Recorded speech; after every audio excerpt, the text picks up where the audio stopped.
হঠাৎ করেই লাপাত্তা অনির্বাণকে খোঁজার জন্য এদিক ওদিক ছোটাছুটি শুরু করে দিল রাই। হ্যাঁ বন্ধুরা, ভিডিওতে লাইক দিয়ে দেখতে থাকুন। যে মুহূর্তে কিনা রাই কোনো মতে অনির্বাণকে খুঁজে পায় না, ঠিক সেই মুহূর্তে ট্যুরিস্ট গাইডকে জিজ্ঞেস করা মাত্র ট্যুরিস্ট গাইডের রাইকে বলতে থাকে যে দেখুন ম্যাডাম, আমি তো আগেই বলেছিলাম যে এখানে নিজেদের রিস্কে সকলে আসে এবং নিজেদেরকে যথেষ্ট পরিমাণে সাবধানতার সাথে আগলে রাখার চেষ্টা করে। তা না করে আপনারা কেন নিজেদের সকালটা পূরণ করার জন্য এতটা দূরে যেতে গেলেন বলুন তো? আমি তো বারবার করে বলেছিলাম যে এই জঙ্গলে যদি কেউ একবার পথ হারিয়ে ফেলে বা এই জঙ্গলে যদি কেউ একবার নিখোঁজ হয়ে যায়, তাকে আর কোনো মতে উদ্ধার করে আর খুঁজে বের করে আজ অব্দি কেউ আনতে পারেনি, তাহলে সেই সব কিছু জানা সত্ত্বেও আপনারা কেন এগুলো করেছেন বলুন তো?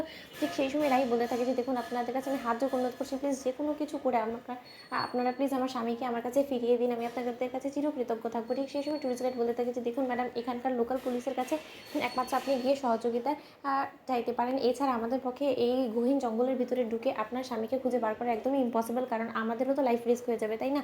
কারণ একবার যখন আপনার স্বামী এই গহীন জঙ্গলের মধ্যে হারিয়ে গেছে, তাহলে তাকে আর কোনোদিনও কেউ সুস্থ সবলভাবে ফিরিয়ে আনতে পারবে না। নির্ঘাত দেখুন গিয়ে এখানকার হিংস্র প্রাণীর ওনাকে গিলে খেয়ে ফেলবে সুযোগ পাওয়া মাত্রই। ঠিক সেই সময় অনির্বাণ পথ হারিয়ে যখন সেখানকার বসবাসকারী লোকেদেরকে জিজ্ঞেস করতে থাকে যে আচ্ছা দিদি, আপনারা কি এখানেই থাকেন? আপনারা প্লিজ আমাকে বলবেন যে এই জঙ্গল থেকে বের হওয়ার রাস্তাটা ঠিক কোথায়?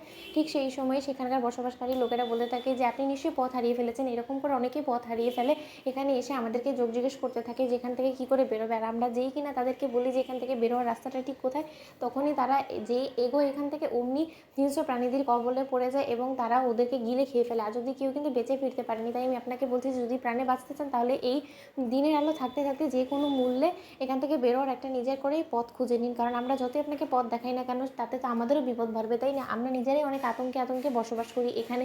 এখানে যারা আছে সকলে একই কথা বলবে। তাই আমি আপনাকে বলছি যে এরকম করে জিজ্ঞেস করে করে সময় লস না করে যত শীঘ্রই সম্ভব নিজের মতন করে এখান থেকে বেরোর একটা ব্যবস্থা খুঁজে নিন।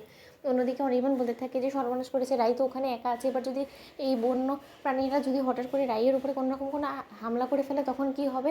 রাই তো সেখানে একা আছে, রাই নিশ্চয়ই ভয় পাচ্ছে, আমাকে নিশ্চয়ই খোঁজাখুঁজি করছে, কিন্তু এখানে আমি চিৎকার করা সত্ত্বেও তো রাইয়ের কান অব্দি পৌঁছবে না। আমি হাঁটতে হাঁটতে কোথায় চলে এসেছি ছবি তুলতে তুলতে, সেটাই তো আমার নিজেরই মনে নেই, তো নিজেই পথ হারিয়ে ফেলেছি। অন্যদিকে রাই বলতে থাকে যে না, সকলে হাত তুলে দিল, আমি পুলিশের কাছে যাওয়ার আগে নিজে একবার খোঁজ করবো, অবশ্যই আমার প্রাণ যায় যাক, তাতে আমার কোনো কিছু যায় আসে না, কিন্তু অনির্বাণের উপরে আমি একটা আজও আসতে দিব না। আমি আসছি অনির্বাণ, অনির্বাণ তুমি আমার কথা শুনতে পারছো? অন্যদিকে রাই চিৎকার করে অঝরে ভেঙে পড়ে কান্নায় এবং সেখানকার অন্যান্য টুরিস্টরা বলতে থাকে যে দেখুন দিদি, এরকম করে কান্নায় ভেঙে পড়লে কী হবে বলুন তো? আপনার তো আগে একটু সাবধান থাকা উচিত ছিল, তাই না? আপনার বরকে আপনি আগলে রাখতে পারলেন না, আপনি কেন আপনার বরকে হাতছাড়া করলেন বলুন তো? এবার তো আপনার বরকে তার শাস্তিটা পোহাতে হবে। এবার আপনি দেখুন কি আদৌ আপনি আপনার সিঁদুর রক্ষা করতে পারেন কিনা, কারণ আমার তো মনে হয় না যে আদৌ আর কোনোদিন আপনার বরকে আপনি আর ফিরে পাবেন। দেখুন গিয়ে বন্য প্রাণীরা হয়তো গিলে খেয়ে ফেলেছে এতক্ষণে। অন্যদিকে রাই বলতে থাকে যে প্লিজ দোহাই লাগে আপনারা একটু থামুন তো বন্ধুরা, ভিডিওটি ভালো লাগতে লাইক এবং শেয়ার করে সাবস্ক্রাইব করতে ভুলো না।